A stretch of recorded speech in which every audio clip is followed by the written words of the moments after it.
from Scrapping Under the Influence. I am back with my final 13 Frights Before Halloween project. This has been so much fun to do all these different little projects for you. I tried to keep it fairly simple, just, you know, because not everything needs to be difficult, even though I tend to do that without meaning to. But anyway, that's beside the point. So today for the final project, I have another little treat box. This is a crate from the dollar store that I did paint orange with just some Michael's orange craft paint. And all we are going to do with this is just decorate it. So I have a bunch of pieces of Doodlebug cardstock from the 6x6 pad for Booville, I think. Yeah, Booville. And we are going to just go ahead and get this decorated and looking cute and so on and so forth. So just one coat of the paint on here, went on really fast, really easy. And I've cut my papers for the most part to kind of mat them like I would mat a mini album.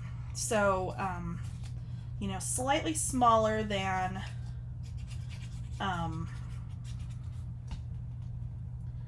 the pieces and parts that we're matting here, just so that there's that little bit of a border, because otherwise why would I have painted this whole little crate? So all we're gonna do, is go ahead and adhere these down. If you wanted to, after you adhere some pattern paper, you could of course go over this whole thing with some Mod Podge. I actually don't have any on hand at the moment, so I'm not going to.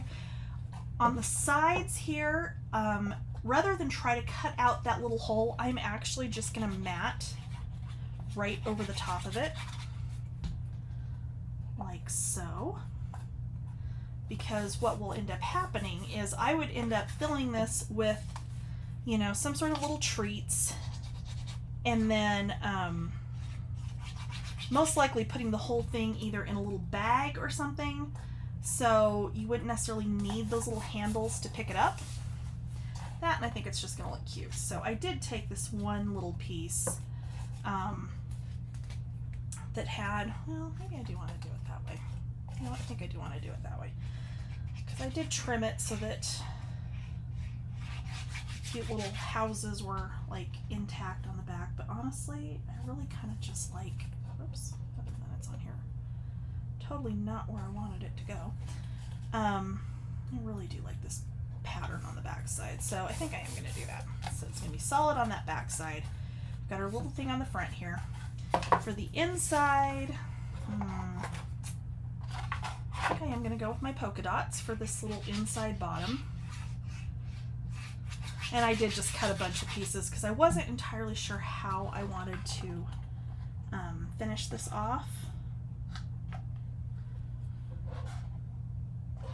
There we go. And then just so that, you know, you're not seeing those little handles that we aren't using, I am going to go ahead and mat over those on the inside as well, but I am going to leave the sides on the inside just orange like that. But I felt like it needed that little bit of matting on the inside on the bottom. So I do have a bunch of little extra strips here that I could go ahead and put down inside, but I don't think I want to. I think I'm going to leave it just like this. So the next thing I'm going to do is I've got odds and ends from Ghost Town, which is a totally different collection. But you know what? They work, and for some reason this is like the only other Halloween one I had over in my, well, that I found over in, God knows I probably have more somewhere, that I found over in my drawer over there. So I'm just going to kind of pick through here and see what I can find. Oh, I think I need my little ghost there. And just add a couple of little things on the front.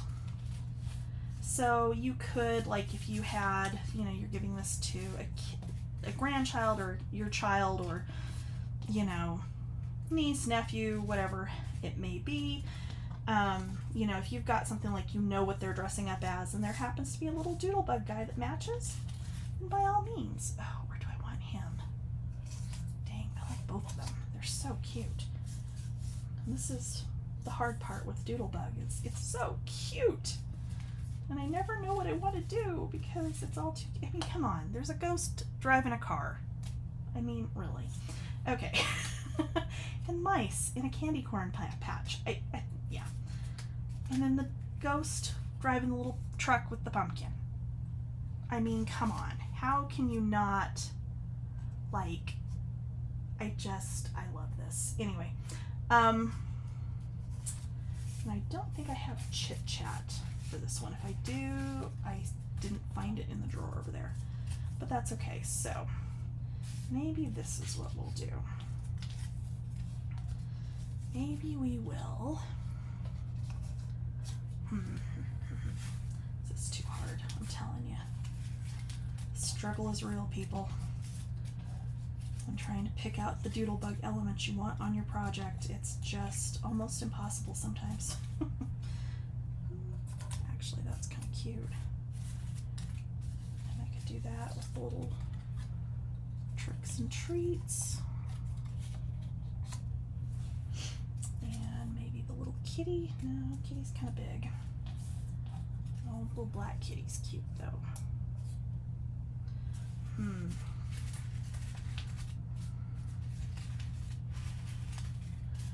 You know what? I'm not going to make you guys sit here and watch me debate the merits of different odds and ends pieces from Doodlebug on a project. You will have seen the finished result. Oh, that's cute too. I don't know. This is too hard.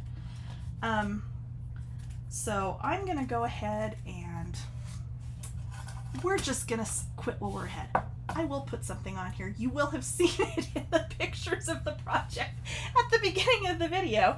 But yeah, so just super easy to put together and, you know, only takes a few minutes until you come to the decorating and then your name is Jennifer and you can't decide which doodlebug cuteness you want to use. So thanks for following along all 13 weeks of our little collaboration here. It's been so much fun and I so hope I have inspired you to, you know, make some cute Halloween crafts because quite honestly the Halloween crafts are probably my favorite of what I do all year long. In the last couple of years I just have felt like I haven't gotten to do nearly as many as I would like. So this was an amazing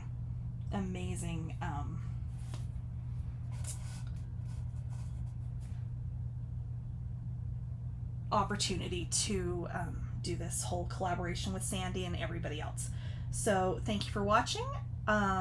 Keep checking back to my channel because of course there's always other tutorials and things that are not Halloween all year round. So thank you for watching and I'll see you guys next time. Bye!